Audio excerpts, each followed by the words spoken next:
ഞങ്ങളുടെ പാർട്ടിലില്ലാത്ത, ഞങ്ങളുമായി യാതൊരു ബന്ധവും ഇല്ലാത്ത, ഇന്ത്യക്ക് വേണ്ടി സംസാരിക്കുന്ന ഒരു പാർട്ടിൽ ഇമ്രാൻഖാന്റെ ഫോട്ടോ വെച്ച് കരുതിക്കൂട്ടി ഞങ്ങളെ മാനിപ്പുലേറ്റ് ചെയ്ത് ആക്രമിക്കാൻ നടക്കുന്നത് ഏതോ മതയാനയുടെ പിറകിൽ ചില താല്പര്യങ്ങൾ, വർഗീയ താല്പര്യങ്ങളുണ്ടെന്ന് വിശ്വസിക്കുന്നു. SFIയുടെ സംസ്ഥാന സെക്രട്ടറി ഇതുമായി ബന്ധപ്പെട്ട് ആദ്യമായി പോസ്റ്റിൽ വന്നത്. നമുക്കറിയാം, നമ്മുടെ വീടിന്റെ അകത്തളങ്ങളിൽ ചുമരിൽ അരിച്ചു നിൽക്കുന്ന, അല്ലെങ്കിൽ ഇരയെ കാത്തു നിൽക്കുന്ന പല്ലി. ആ പല്ലിയെ കണ്ടാൽ നമ്മൾ എന്ത് ചെയ്യും? വീട്ടിലെ ആരെങ്കിലും ഒരു ചൂലെടുത്തിട്ട്, അകമടിക്കുന്ന ചൂലെടുത്തിട്ട് ഒറ്റയടിക്കും. ആ അടി അടിച്ചു കഴിഞ്ഞാൽ പിന്നെ ആ പല്ലിനെ ആ പരിസരത്ത് കാണൂല. പല്ലി അപ്രത്യക്ഷമായിട്ടുണ്ടാവും. ആ പരിസരത്തൊന്നും ഉണ്ടാവില്ല.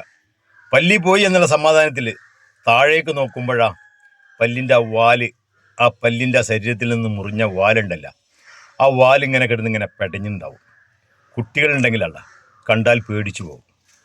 കുട്ടികളെ പേടിപ്പിക്കുകയാണ്, ആളുകളെ പേടിപ്പിക്കുകയാണ് ആ പല്ലിൻ്റെ വാല് ചെയ്യുന്നത്. അതുപോലെയാണ് കലാലയങ്ങളിൽ നിന്ന് ഈ SFI എന്ന് പറയുന്ന ഈ വർഗീയ ഈ വിത്തുകളെ അവിടുന്ന് ഉന്മൂലനം ചെയ്തിട്ട് പോലും, MSFും അതുപോലെ തന്നെ KSU എല്ലാം ഉന്മൂലനം ചെയ്തിട്ട് പോലും ഇപ്പോഴും അവശേഷിക്കുന്ന കുറച്ച് ആളുകളുണ്ട്, വർഗീയമായി ചിന്തിക്കുന്ന.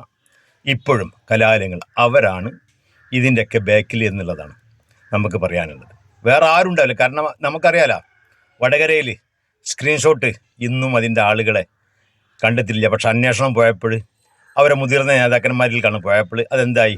അവരുടെ ഭരണമാണ്, അതവിടെ എന്തായി? മൂടി വെച്ചു.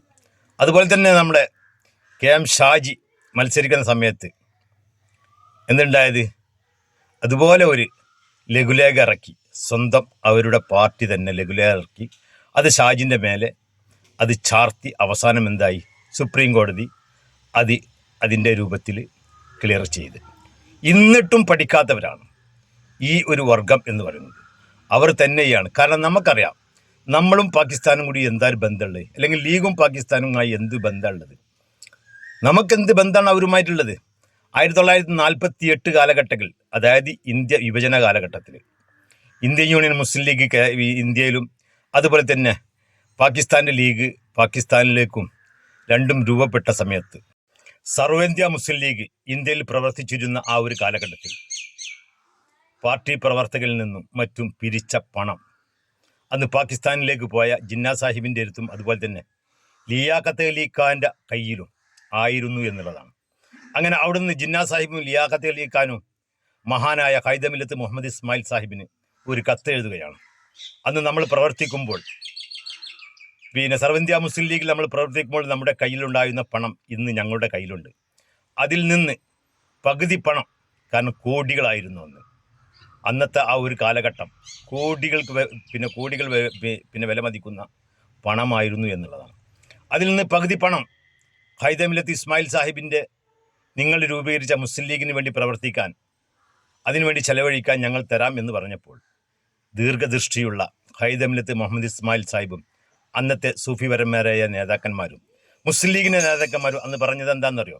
ആ പണം ഞങ്ങൾക്ക് വേണ്ട, ഭാവിയിൽ ഞങ്ങൾക്ക് ശേഷം വരുന്ന ഞങ്ങളുടെ പാർട്ടി പ്രവർത്തകരും അവരുടെ നേതാക്കന്മാർക്കും നാളെ ഈ രാജ്യത്ത്, ഈ ഇന്ത്യ രാജ്യത്ത് അവർക്ക് ഏൽക്കേണ്ടി വരുന്നൊരു വാക്കുണ്ട്.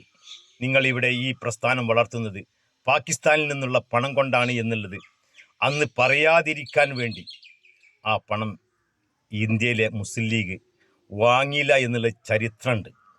ചരിത്ര പുസ്തകങ്ങളിൽ നമുക്ക് വളരെ വ്യക്തമായി കൊണ്ട് തന്നെ എടുക്കാൻ പറ്റുന്ന ഒന്നാണ്.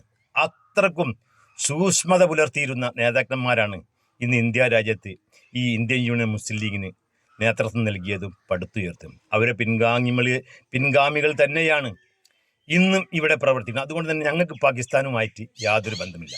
ഇവിടെ ഇസ്ലാം ഫോബിയ ഇവിടെ പരത്തണം, അല്ലെങ്കിൽ അത് ഏറിൽ നിർത്തിക്കൊണ്ട് തന്നെ ഈ ഇന്ത്യ രാജ്യത്തെ അല്ലെങ്കിൽ മുസ്ലിം ലീഗിനെ മുസ്ലിങ്ങളായിക്കൊണ്ട് തന്നെ അവരെ ആ രൂപത്തിൽ നിർത്തണം എന്ന് ആഗ്രഹിക്കുന്ന ഇത്തരത്തിലുള്ള ഫാസിസ്റ്റ് വർഗീയ കോമരങ്ങൾ തന്നെയാണ് ഇതിൻ്റെ പിന്നിലുള്ളത് എന്നുള്ളതിൽ യാതൊരു സംശയമില്ല. കാരണം അവർക്ക് മുസ്ലിം ലീഗിനെയും ഇവിടുത്തെ മുസ്ലിങ്ങളെയും വർഗീയമായി തന്നെ അവർക്ക് സംഘപരിവാറിനേക്കാളും ഒരു പടി മുന്നിലായിക്കൊണ്ട് തന്നെ ആ ഒരു ലെവലിൽ നിർത്തണം എന്ന് ആഗ്രഹിക്കുന്ന ഇവിടുത്തെ CPMൻ്റെ വിദ്യാർത്ഥി സംഘടനകളും യുവജന സംഘടനകളും തന്നെയായിരിക്കും ഇതിനും ബേക്കിൽ എന്നുള്ളതാണ്.